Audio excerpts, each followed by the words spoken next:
अध्याय 13 बाधा जतिन वीर गाथा। प्रस्तुत पाठ बाधा जतिन के क्रांतिकारी जीवन पर आधारित है। इस पाठ में बाधा जतिन के प्रारंभिक जीवन तथा उनके हृदय में देश के प्रति उच्च भावनाओं का वर्णन किया गया है। राष्ट्रभक्त क्रांतिकारी यतीन्द्रनाथ मुखर्जी का जन्म 8 दिसंबर 1879 ईस्वी को बंगाल में नदिया जिले के कोया नामक गांव में अपने नैनीहाल में हुआ था।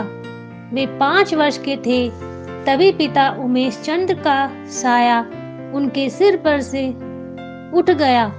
माँ शरत शशि ने बड़ी सावधानी से उनका पालन पोषण किया और उसके चरित्र निर्माण और नैतिक गुणों के विकास पर विशेष ध्यान दिया। मामा ने जतिन की शिक्षा की व्यवस्था की। एमए की परीक्षा पास करने के बाद वे बंगाल सरकार के वित्त सचिव हविलर के अधीन क्लर्क के पद पर नियुक्त हुए। आजीविका के लिए विदेशी सरकार की नौकरी स्वीकार करने पर भी जतिन के अंदर देशभक्ति की भावना भरी हुई थी। बंगाल में जो क्रांतिकारी आंदोलन आरंभ हुआ था उसका पूरा प्रभाव उन पर पड़ रहा था।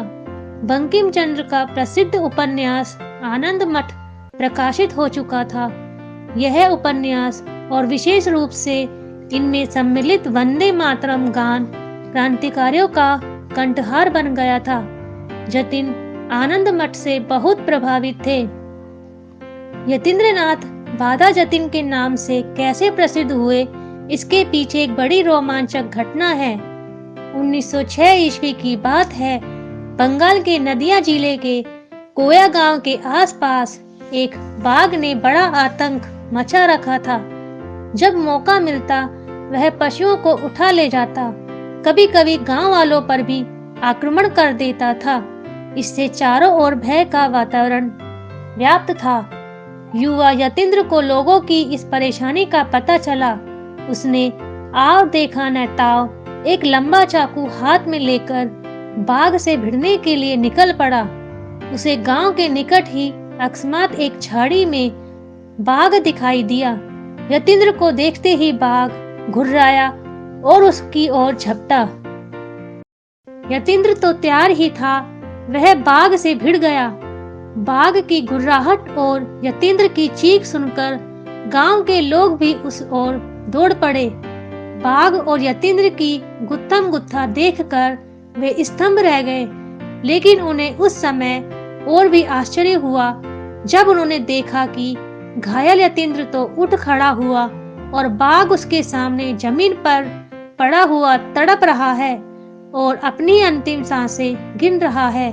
आमने सामने की इस भिड़ंत में बाघ को मार डालने की इस असाधारण घटना के बाद से यतीन्द्रनाथ बाधा जतिन के नाम से प्रसिद्ध हो गए। जतिन के हृदय में आरंभ से ही विदेशी शासकों के प्रति आक्रोश की भावना भरी हुई थी। वे अंग्रेजों से बदला लेने का कोई अवसर नहीं चूकते थे।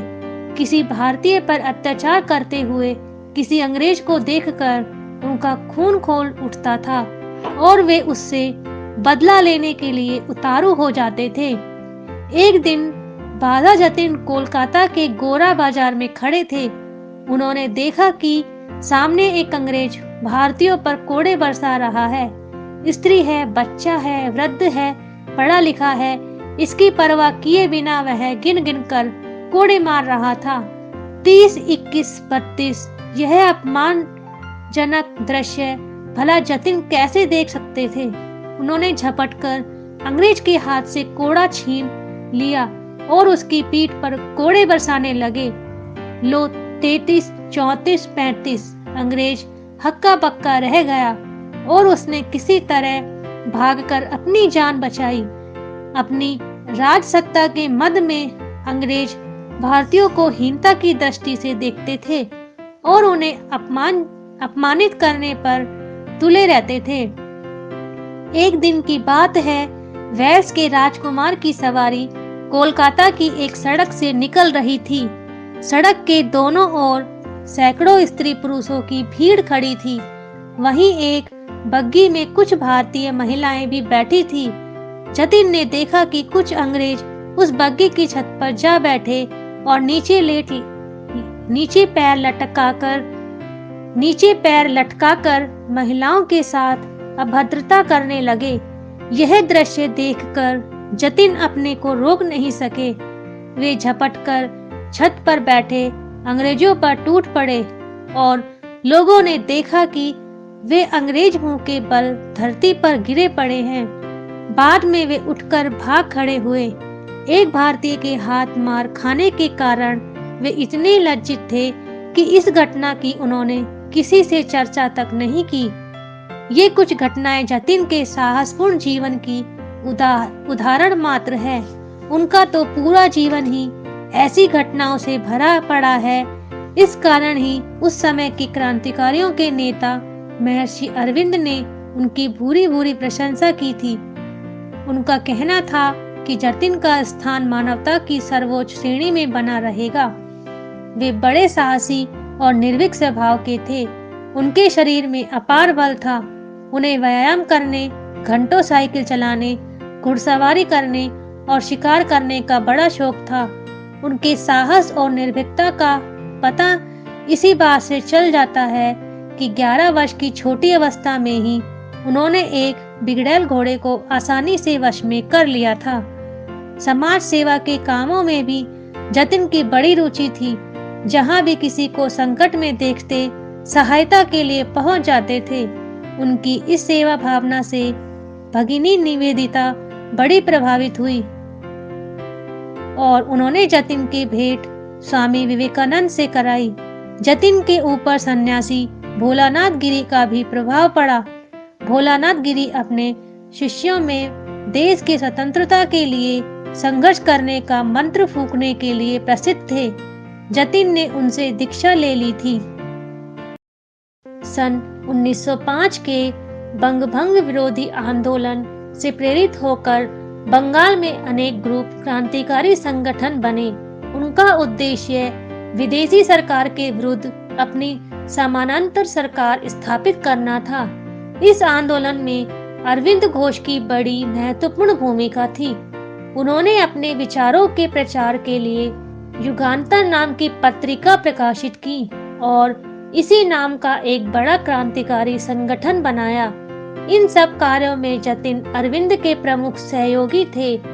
उनके उत्साह, लग्न और राष्ट्र सेवा की भावना से प्रभावित होकर अरविंद उन्हें अपना दाहिना हाथ कहते थे। जतिन यह सब कार्य सरकारी सेवा में रहते हुए कर रहे थे। उनकी सरकार विरोधी इन गतिविधियों की किसी को भनक भी नहीं लगती थी। अपने आकर्षक व्यक्तित्व के कारण वे युवकों को सहज ही अपनी ओर आकर्षित कर लेते थे। वे उनसे कहते, इंसान बनो, गीता पढ़ो और मृत्यु से कभी मत डरो। सन 1910 की बात है। कोलकाता हाई कोर्ट के भीड़ भरे आंगन में एक क्रांतिकारी ने सरकारी वकील की हत्या कर दी थी। इस मामले में अपने अनेक साथियों के साथ जतिन भी गिरफ्तार हुए। उन पर हावड़ा षड्यंत्र केस के नाम से मुकदमा चला, पर साक्ष्य के अभाव में सब लोग छूट गए। परंतु जतिन सरकार की आंखों में तो खटक ही रहे थे। उनकी सरकारी नौकरी छूट गई और खुफिया विभाग उनके पीछे पड़ गया। अब जतिन ने अपनी पूरी शक्ति क्रांतिकारी आंदोलन को संगठित करने में लगाई।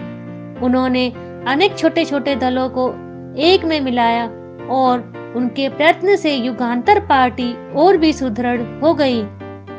क्रांतिकारियों को अपना कार्य जारी रखने के लिए धन की बड़ी आवश्यकता थी। इसी से वे शस्त्र खरीद सकते थे। गुप्त संगठन होने के कारण किसी से खुलेआम चंदा मांगना संभव नहीं था। इसलिए धनी व्यक्तियों और व्यावसायिक संस्थाओं से बलपूर्वक धन वसूलना पड़ता था। जतिन के दल को भी ऐसे अनेक कार्य करने पड़े। इनमें गार्डनरिच और बलिया घाट की घटनाएं विशेष प्रसिद्ध हुई। इनमें क्रांतिकारियों के हाथ पर्याप्त धन लगा था। जतिन और उनके साथियों का देश के बाहर चल रहे क्रांतिकारी आंदोलन से भी संबंध था, परंतु बाहर से हथियार मंगाने में उन्हें सफलता नहीं मिली। सरकार के खुफिया विभाग को यह पता चल गया कि जतिन का पथरिया घाट का घर क्रांतिकारी गतिविधियों का केंद्र है और वही सारी योजनाएं बनती हैं। एक दिन पुलिस ने अपना एक मुखबिर उनके घर भेजा। क्रांतिकारियों को जो ही उसकी असलियत का पता चला, वह जीवित नहीं लौट पाया। उसी दिन से ब्रिटिश सरकार की पूरी शक्ति जतिन के पीछे लग गई, किंतु जतिन उनके हाथ आने वाले जीव नहीं थे। वे और उनके साथी स्थान बदलते रहे, पर अंत में पुलिस को उनके छिपने के एक अड्डे का पता चल गया। पुलिस दलबल के साथ उस अड्डे को जब तक घेरती, जतिन और साथी वहां से भी निकल गए। वे भूखे प्यासे कंटीली झाड़ियों और दलदल को पार करते हुए 20 किलोमीटर दूर बालासोर के जंगल में जा पहुंचे, लेकिन पुलिस को उस स्थान का भी पता लग गया। उसने एक चाल और चली।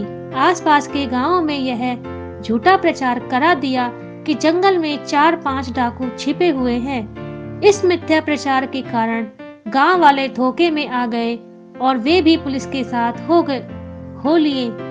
9 सितंबर 1915 ईस्वी को पुलिस दल ने उस स्थान को चारों ओर से घेर लिया, लेकिन इस प्रकार घिर जाने पर भी जतिन घबराए नहीं। उनके साथ 4 क्रांतिकारी युवक और थे। चित्तप्रिय, मनोरंजन, नीरेन और ज्योतिष एक और। इन क्रांतिकारियों के पास केवल माउजर पिस्तौलें थीं और दूसरी ओर आधुनिक हथियारों से लैस सैकड़ों की संख्या में अंग्रेजों की पुलिस और गुमराह गांव वाले थे। पुलिस ने चारों ओर ऐसा जाल बिछाया था कि उससे बचकर निकलना असंभव था। फिर भी क्रांतिकारियों की बलिदान भावना को जानते हुए पुलिस आगे बढ़ने में हिचकिचा रही थी। उसने रेंगते हुए आगे जाने का निश्चय किया। क्रांतिकारियों ने जो ही देखा कि पुलिस वाले उनकी पिस्तौलों की मार के अंदर पहुंच चुके हैं, वे गोलियां चलाने लगे। पुलिस दल ने भी गोलीबारी शुरू कर दी। क्रांतिकारियों की गोलियों से अनेक पुलिसकर्मी दम तोड़ चुके थे, लेकिन उनकी संख्या बहुत अधिक थी। वे गोली चलाते हुए आगे बढ़ते गए। पुलिस की गोली से पहले शहीद होने वाले क्रांतिकारी थे चित्तप्रिय। जतिन को भी कई गोलियां लग चुकी थी, फिर भी वे लोग आखिरी गोली तक पुलिस का सामना करते रहे। दोनों ओर से 75 मिनट तक गोलियां चलती रही। जो ही क्रांतिकारियों की ओर से गोलियां चलनी बंद हुई, पुलिस ने इस घायल युवकों को गिरफ्तार कर लिया। उन्हें अस्पताल ले जाया गया। जतिन का ऑपरेशन हुआ, पर उसके बाद ही भारत माँ का यह सपूत सदा के लिए चल बसा। शेष युवकों पर मुकदमा चला। नीरेन और मनोरंजन को फांसी की सजा हुई और ज्योतिष को आजीवन का कारावास की सजा भोगने के लिए जेल में डाल दिया गया। मुकदमे की कार्यवाही के समय न्यायाधीश ने बचाव पक्ष के वकील से जतिन का एक लेख पढ़कर सुनाने के लिए कहा। लेख सुनकर न्यायाधीश के मुंह से अकस्मात निकल पड़ा, यदि यह वीर जीवित होता तो विश्व का नेता होता। जतिन महान क्रांतिकारी तो थे ही, वे बहुमुखी प्रतिभा के धनी भी थे। अंग्रेजी और बंगला भाषा पर उनका अच्छा अधिकार था। वे दोनों भाषाओं में लिखते थे। उनके लेख युगांतर पत्रिका में प्रकाशित होते थे। उनके विचार बड़े प्रगतिशील थे और वे रूढ़ियों तथा विकृत परंपराओं का खुलकर विरोध करते थे। इस कारण साहित्यकारों में उनकी बड़ी प्रसिद्धि थी। क्रांतिकारी साथी तो उनके प्रति भक्तिभाव रखते ही थे। अपनी असाधारण निर्भीकता, उच्च मानवीय गुणों, बौद्धिक क्षमता और आध्यात्मिक रुचि के कारण वे विश्व कवि रविंद्रनाथ ठाकुर और प्रसिद्ध राष्ट्रवादी नेता चित्तरंजन दास की प्रशंसा के पात्र बन गए थे। मनुष्य मरणशील प्राणी है। जो संसार में आता है उसे एक दिन जाना ही पड़ता है, परंतु देश के लिए संघर्ष करते हुए अपना जीवन न्यौछावर करने वाले लोग निराले ही होते हैं। उनका बलिदान आने वाली पीढ़ियों को प्रेरणा देता है और इतिहास के पृष्ठों में उनका नाम सदा के लिए अंकित हो जाता है। वादा जतिन एक ऐसे ही अमर बलिदानी थे। शब्दार्थ: आव देखा न ताव, बिना सोचे समझे, आक्रोश, रोषपूर्ण भावना, हक्का बक्का, घबराया सा भौचक्का, अभद्रता, अशिष्टता, असभ्यता, अकस्मात, अचानक, एकाएक, खून खोल उठना, अधिक क्रोधित होना, बग्गी, चार पहियों की घोड़ा गाड़ी, आजीविका, रोजी रोजगार।